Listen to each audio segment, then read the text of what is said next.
Afternoon everyone, আমি সৌমিলি, আমার নতুন একটি ব্লগে আপনাদের স্বাগত। অ্যাকচুয়ালি গুড আফটারনুন এই জন্যই, এখন বাজে কটা বাজে মানে 7টা বাজে। অ্যাকচুয়ালি ওই বেজে গেছে আপনার 1:30টা মতো। সকাল থেকে এই জন্যই ব্লগ শুরু করিনি। অ্যাকচুয়ালি সকাল থেকে না তাড়াহুড়োর মধ্যেই মোটামুটি কেটে গেছে। ওর বাবা আজকে ব্রেকফাস্ট করেই অফিসে চলে গেছে। আর লাঞ্চে বানিয়েছিলাম দুজনের জন্য, লাঞ্চ বানিয়েছিলাম দুজন মানে আমার মেয়ে আর আমার জন্য, লাঞ্চ বানিয়েছিলাম। লাঞ্চে একদম হালকা ফুলকা বানিয়েছিলাম, ডাল, ভাত আর হচ্ছে পমফ্রেট মাছের ফ্রাই করে নিয়েছিলাম। খাওয়া হয়ে গেছে আমাদের, আর আমরা কি করছি? খেলা। বাবা পার্সেল এসছে, পার্সেল খুলছি। অ্যাকচুয়ালি দুটো পার্সেল এসেছে, তো আমাদের খোলাও হয়ে গেছে। খোলার পরে মনে হলো তো আপনাদের সাথে শেয়ার করি, সেই জন্য ভিডিওটা অন করলাম। তাই তো, কার পার্সেল এসছে? কার পার্সেল এসছে? কার? তোমার? তোমার কি এসেছে?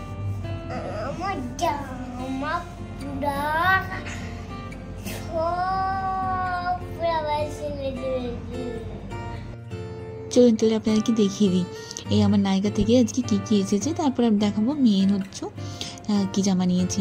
তো নায়িকা থেকে দেখুন, এটা প্রথমে এসেছে একটা অ্যারোমা ম্যাজিকের হচ্ছে সানস্ক্রিন লোশন না, এটা হচ্ছে জেল। যাদের ভীষণ ড্রাই স্কিন তারা এটা ইউজ করে দেখতে পারেন, ভীষণই ভালো। যারা অনেক কম রোদে বেরোন, এটা যেহেতু SPF 30 আছে। এটা না আমাকে একটা পার্লার থেকে রিকমেন্ড করেছিল, আমি আজ 5-6 বছর ইউজ করছি, খুবই ভালো। তারপর এই যে এটা হচ্ছে সুগার অ্যান্ড পপের একটা হচ্ছে লিপ বাম। গরমকাল হলেও না আমার ভীষণ ঠোঁট পাটে, আর শীতকালে তো মোটটা করে বোরলিন লাগিয়ে নিতাম, বাট এখন বোরলিনটা একদম লাগাতে ইচ্ছা হয় না। তাই ভাবলাম একটা লিপ বাম নিই। আগের লিপ বামটা আমার ইউজ হয়নি, কিন্তু ডেটটা এক্সপায়ার করে গেছে, তাই ও লিপের ব্যাপারে তো আর কোনো রিস্ক নেওয়া যেতেই পারে না। তো একটা লিপ বাম নিয়েছিলাম, ওটা হচ্ছে আপনার ওই পিচ ফ্লেভারের ছিল। আর এই যে একটা লিপ ক্রেয়ন, আর এটা হচ্ছে নীল রিমুভারের জন্য আমি নীল কালার চেঞ্জ করতেই পারছিলাম বা পরতে পারছিলাম না। আর এটা নিয়েছে একটা ইনসাইটের ব্লাশার, যে ক্রিমি টেক্সচারের ব্লাশারগুলো হয় না, এখন স্টিকও হয় এবং কৌটো হয়। আমি এটা নিয়েছি যেহেতু আমার পকেট ফ্রেন্ডলি লেগেছে।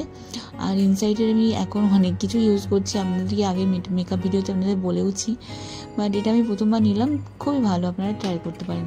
আর যদি কারো কোনো কিছু লিঙ্ক দরকার হয় আমাকে বলবেন, আমি লিঙ্ক আমার কাছে আছে, যেহেতু রিসেন্ট আমি পারচেস করেছি, লিঙ্ক আমি দিয়ে দিতে পারবো। আর এই যে মেয়ের ফার্স্ট ক্রাই থেকে জামা অর্ডার করেছিল মেয়ের বাবাই, তো এটা একটা ক্রপ টপ আর হট প্যান্ট। জিন্সের হট প্যান্টগুলো না বেশ ভালো হয় জানেন তো, হট প্যান্টটা থাকলে বেশ ওই উপরে ক্রপ টপগুলো আরও মানে কিনে চেঞ্জ করে পরানো যায়।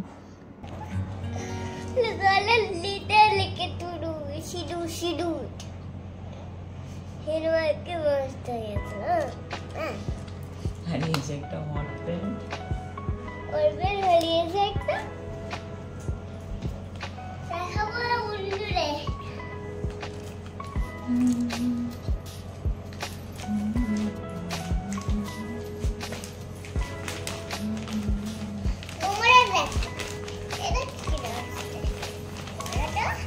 আর মেয়েটা পড়েছিল, পড়ে হচ্ছে এ করছিল।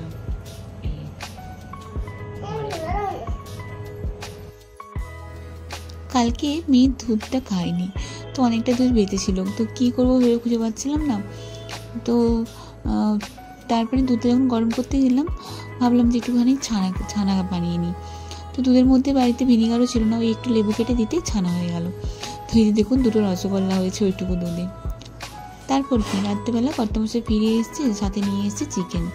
তিনি নাকি চিকেন খাবে, কিন্তু তখন ঘড়িতে বাজে অলরেডি 8:30।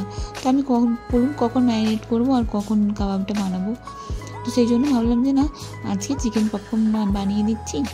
আর এমনিতে তো চিকেন রান্না হবেই, অ্যাকচুয়ালি এটা আমার না কাকি শাশুড়িদের কাছ থেকেই শেখা। দেখবেন চিকেনের সলিড পিসগুলো আমরা যদি চিকেন রান্নাতে দিয়ে দিই, মানে আমার বাড়িতে বিশেষ করে কেউই খেতে চায় না, ওগুলো প্রায় নষ্টই হয়, আর নইলে খুব জোর করে খেয়ে নিতে হয়।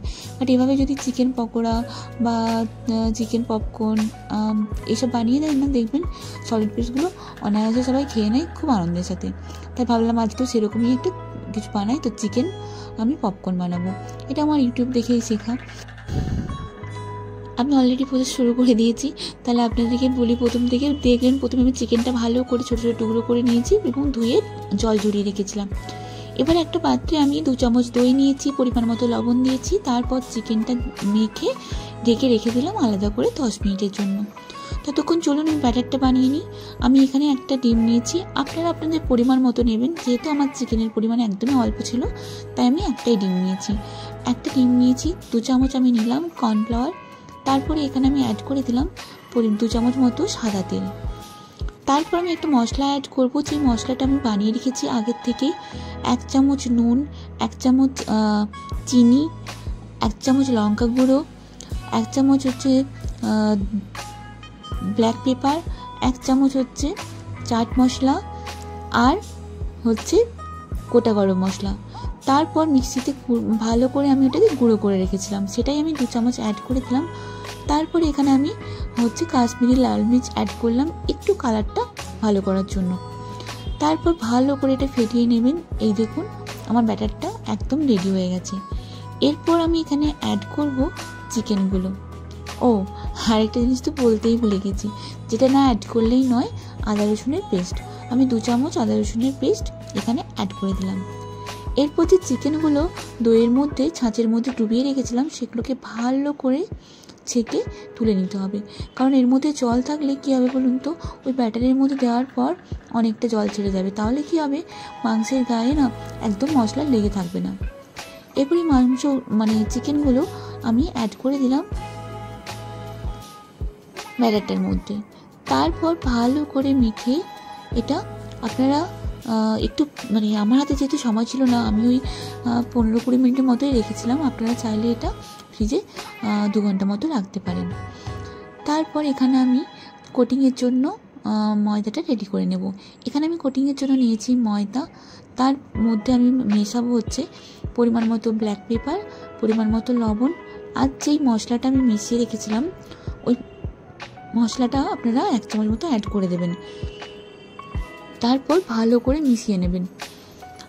তো এই দেখুন, এটা হচ্ছে আমি কোটিংয়ের জন্য ব্যবহার করব। চলুন তাহলে এবার হচ্ছে কোটিংগুলো করে নেওয়া যায়। আপনাদেরকে আগেই বললাম আপনারা চিকেনটা ফ্রিজে বেশিক্ষণ টাইমের জন্য রাখতে পারেন। এবার আমি চিকেনটা ধীরে ধীরে আমি দেখুন ওই কোটিংয়ের জন্য ময়দার মধ্যে দিয়ে দিলাম, দিয়ে এইভাবে ভালো করে হচ্ছে আমি কোট করে নেব।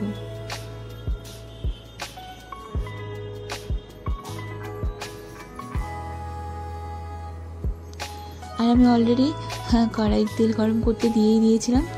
এই দেখুন, এবারে আমি হচ্ছে চিকেনগুলো কড়ার মধ্যে অ্যাড করে দিচ্ছি।